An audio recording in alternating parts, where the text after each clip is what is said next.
আসসালামু আলাইকুম। সবাই কেমন আছেন? আশা করছি ভালো আছেন। আজকে আমি ফয়েল পেপারে করে বড় মাছ রান্না করে দেখাবো আলু দিয়ে এবং সামান্য একটু শাক দিয়ে। তো প্রথমেই বড় মাছ রুই মাছ আমি ছোট টুকরো করে কেটে নিয়েছি। তারপর নিয়েছি পেঁয়াজ কুচি এবং নিয়েছি কিছু আলু কুচি করে। আলুটা আপনার পছন্দ মতো আমি এখানে একটা বড় সাইজের আলু দিয়েছি, চাইলে আরেকটু বাড়িয়েও দিতে পারেন, কোনো সমস্যা নেই। আর আলুটা যত কুচো করতে পারেন ততটাই মজা হবে। তারপরে দিয়ে দিচ্ছি স্বাদ অনুযায়ী লবণ, মরিচের গুঁড়া 1.5 টেবিল চামচ পরিমাণ, আপনি চাইলে আরো কমিয়ে বা বাড়িয়ে দিতে পারেন। এরপরে দিয়ে দিব হলুদের গুঁড়ো 1 চা চামচ পরিমাণ। তারপর দিয়ে দিচ্ছি লাউ শাকের পাতা, এখানে 2 থেকে 3টা পাতা একদম কুচি করে কেটে নিয়েছি, আর এই পাতাগুলো কচি পাতা, কচি দেখে নিয়েছি। তারপর দিয়ে দিচ্ছি রসুন বাটা 1 চা চামচ এবং আদা বাটা 1 চা চামচ। যেহেতু বড় মাছ তাই জন্য আদা বাটা দিচ্ছি, যদি ছোট মাছ হয় আদা বাটাটা না দিলেও হবে। তারপর দিয়ে দিচ্ছি এখানে 1 থেকে 1.5 চা চামচের মতো লেবুর রস। লেবুটাকে ভালো করে চিপে দিয়ে দিলাম। এরপর দিয়ে দিলাম কিছু কুচা করা রসুন, এটা স্কিপ করতে পারেন, তবে দিলে খেতে ভালো লাগে। এরপর এখানে আমি সয়াবিন তেল দিয়ে দিলাম একটুখানি। এরপর দিব সরিষার তেল, চাইলে পুরো রান্নাটা সরিষার তেলে করতে পারেন অথবা সয়াবিন তেলেও করতে পারেন। যদি সরিষার তেলে করেন তাহলে খেতে অসাধারণ লাগবে। তারপরে আমি খুব ভালোভাবে এগুলোকে মাখিয়ে নিব, খুব বেশি চটকে চটকে না, আলতো হাতে মাখাবো, যাতে মাছগুলো আবার ভেঙে না যায় বা ভর্তা না হয়ে যায়, এরকম করে। এই তো মাখানো হয়ে গেছে, এখন আমি এটাকে বসিয়ে দিব আর প্রসেসিংটা দেখিয়ে দিচ্ছি। প্রথমে একটা ফ্রাইং প্যান নিয়ে নিচ্ছি, দিয়ে এর উপর আমি ফয়েল পেপার দিয়ে দিলাম।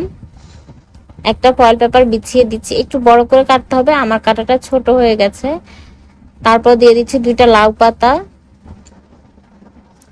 তারপর এর উপরে আমি যে মাছটা মাখিয়ে রেখেছিলাম সে মাছগুলো এখানে আমি দিয়ে দিব।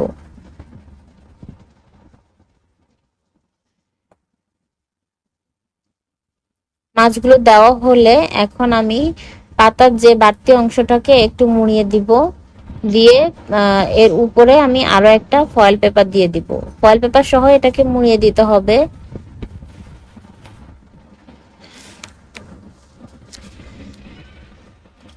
আমি কাঁচামরিচটা দিতে ভুলে গেছিলাম, এজন্য এখন দিয়ে দিচ্ছি। একটু ফালি করা কাঁচামরিচ আমি দিয়ে দিলাম এখানে।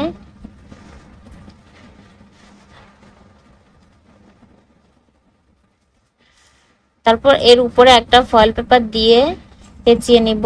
আর এটাকে এভাবে পেঁচানো সম্ভব না, তাই জন্য একটা প্লেট নিচ্ছি, প্লেটের উপরে উপর করে দিব।